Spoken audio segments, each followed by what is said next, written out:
আপনি আজকে যে কাজগুলো করবেন এই কাজগুলোই আপনার জন্য আগামী দিনে আপনার কর্মফল হয়ে দাঁড়াবে। তাই যা করবেন, যে কাজগুলো করবেন বুঝে শুনে করবেন। যাই হোক, আসসালামু আলাইকুম এভরিওয়ান, কেমন আছেন সবাই? আলহামদুলিল্লাহ বরাবর মতো আমি তো খুব ভালো আছি। আশা রাখছি আপনারাও আল্লাহর রহমতে খুব ভালো আছেন। তো আজকের কেকটা ছিল 2 টায়ারের একটা ভ্যানিলা কেক। তো যাই হোক, কেকটাকে সুন্দর করে আমি এই কেকটা ছিল 5 পাউন্ডের ওপরে। তো যাই হোক, কেকের প্রথম বেসটাকে আমি সুন্দর করে কাটিং করে নিলাম। কেকটাকে আমি 3টা স্লাইসে ভাগ করে নিয়েছিলাম। তো প্রথম কেকটা যেভাবে আমি কাট করে নিয়েছি, আমি দ্বিতীয় কেকটা কিন্তু ঠিক একই রকমভাবে কাট করে নিয়েছিলাম। তো পরপর 2টা কেক, তো এটা 2 টায়ারের কেক, একটার ওপর আরেকটা হবে। তো যাই হোক, দোনোটা কেককে আমি সুন্দর করে কাট করে নিয়েছিলাম এবং কেকগুলো দেখেন আলহামদুলিল্লাহ এতটাই বেশি সফট হয়েছিল যে মুখে দেওয়ার সাথে সাথে মিলিয়ে যাবে, এতটাই সফট হয়েছিল। তো যাই হোক, পরবর্তী লেয়ারটাকে আমি সুন্দর করে কাট করে ফেললাম। পরবর্তী লেয়ারটা কাট হয়ে যাওয়ার পরে আমি কিন্তু কেকের জন্য যতটুকু পরিমাণ হুইপ ক্রিম লাগবে আমি ততটা ক্রিম কিন্তু আমি সুন্দর করে বিট করে নিয়েছিলাম।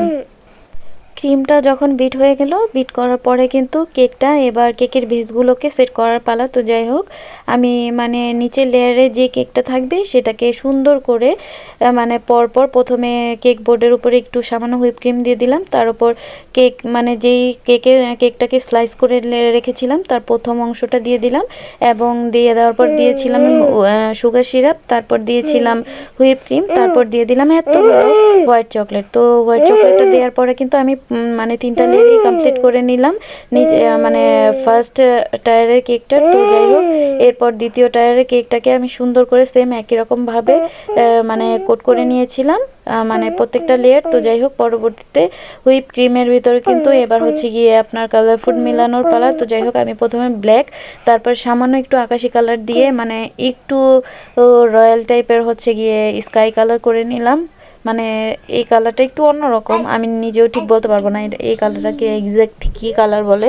তো যাই হোক, আমি কিন্তু প্রথমে কিন্তু ছোট কেকটাকে প্রথম বেসটাকে কিন্তু ক্রিম দ্বারা কমপ্লিট করার পরে কিন্তু আমি দ্বিতীয় বেসটাকেও সুন্দর করে ক্রিম দিয়ে কোটিং করে ফেললাম।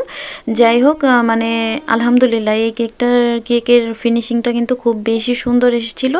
তো যাই হোক, পরবর্তীতে কিন্তু আমি দোনোটা কেকই সুন্দর করে ফ্রিজে রেখেছিলাম অনেকক্ষণ, যাতে সেট হতে পারে। তাহলে কিন্তু আমি একটার উপর আরেকটা কেক সুন্দর করে বসাতে পারবো এবং দেখতেও বেশ সুন্দর হবে। এটা অনেক বেশি সফটভাবে বসানো যায়। আদারওয়াইজ দেখা গেছে এটা কিন্তু আপনার হচ্ছে গিয়ে একটার উপর আরেকটা বসাতে গেলে ফ্রিজে রেখে সেট না করে অনেকটা ক্রিম নষ্ট হয়ে যায়। তো যাই হোক, আমি একটার উপর আরেকটা কেক সুন্দর করে আমি হচ্ছে গিয়ে অফ ক্যামেরাতে সেট আপ করে ফেলেছিলাম। যাই হোক, কেকটা কিন্তু হচ্ছে গিয়ে ফন্ডেন্টের করা। তো ফন্ডেন্টের কাজগুলো কিন্তু আমি আগে আরেকটা ভিডিওতে দেখিয়েছিলাম, তো এই জন্য কিন্তু এইবার আর দেখালাম না। তো যাই হোক, কেকের সাথে সুন্দর করে আমি ফন্ডেন্ট ওয়ার্ক করা কারগুলো, এটা হচ্ছে গিয়ে একটা কার শেপ কেক। তো আমি কারগুলোকে সুন্দর করে কেকের সাথে অ্যাডজাস্ট করে ফেললাম। আমার হাতটা ইগনোর করবেন, কারণ ব্ল্যাক কালার দিয়ে ফন্ডেন্টের মধ্যে কিন্তু কালারগুলো মিশানোর সময় কিন্তু হাতে অনেকটা কালার লেগে যায়। এগুলো আপনারা একটু স্কিপ করবেন, এটা কিন্তু তেমন কিছুই না। যাই হোক, পুরোপুরি কেকটাকে আমি সুন্দর করে হচ্ছে গিয়ে ফন্ডেন্টে দিয়ে তারপর কেকটাকে সেট আপ করে ফেললাম।